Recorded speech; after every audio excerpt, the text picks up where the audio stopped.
In your backswing, the reason that I say you want to stay as connected as possible for as long as possible, which meaning if you were to line up in your setup position, you'd like to keep your hands and basically your torso, and your shoulders, your hips also, as in line as you can for as long as you can, until you can get back to basically here where your lower body is rotated as much as it can. Maybe your torso and your upper body can rotate a little bit more before you bring your hands up, is so that this can all stay in line here, which is going to help you with your hand placement. So if you're staying in line here as long as you can, now I'm going to rotate a little bit more with my upper body. You can see how my hands and the club are in a good position. If you are getting disconnected here too early, that's when you can start to have your hands kind of rolling too far back, because you can see I'm bringing my hands back, even sometimes, even if it's just a little bit faster and it's kind of out of sequence. Now you can see my hands have come back, maybe my hips have rotated, but my upper body can still go further. And because my hands are in a bad spot, whether that be disconnected, it's from my hands starting too early, maybe my hands are too slow and I've rotated everything, but my hands are still down here.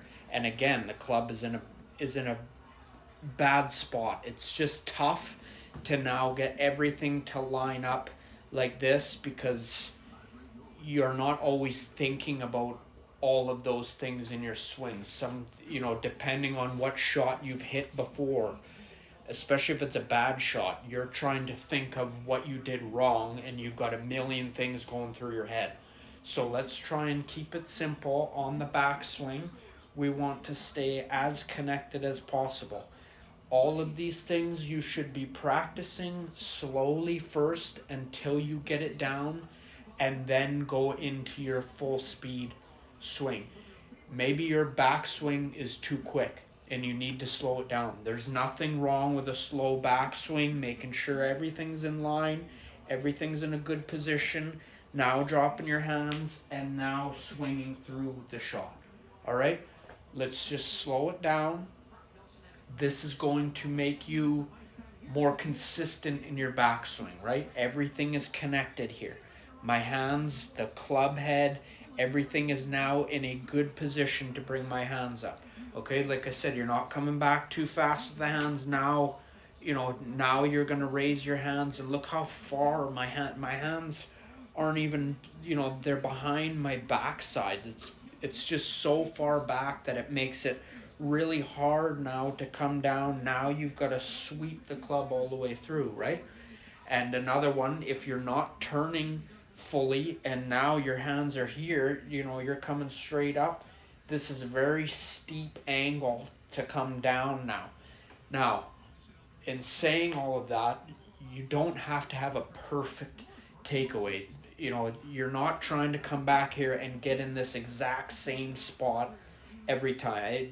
I shouldn't say that. You are trying to get in this same spot, but if you're a little bit back, if you're a little bit forward, if the club is a little bit upright, if it's a little bit more shallowed out, this is okay. You're just trying to get close. So getting as close as possible every time is going to make you more consistent. And that's what you're trying to get, more consistency in your swing. That's going to give you a more repeatable swing without even having to think. Especially after you've had a tough shot, you've had a bad shot, you don't need to think about a million things in your head. You need to stay connected in the backswing. Okay, that's going to give you good consistency, and you're going to come down and you're going to make and hit a good shot. All right? You need that embedded in your head. Golf is so much of a mental sport that you need to get past that in your brain. Stop thinking about the million things that could make your swing right. Focus on getting your backswing right. All of these points here, staying connected, are all that you need for a good backswing consistently. Okay? Think about that. Eliminate all of these thoughts, and you will become a more consistent and better golfer.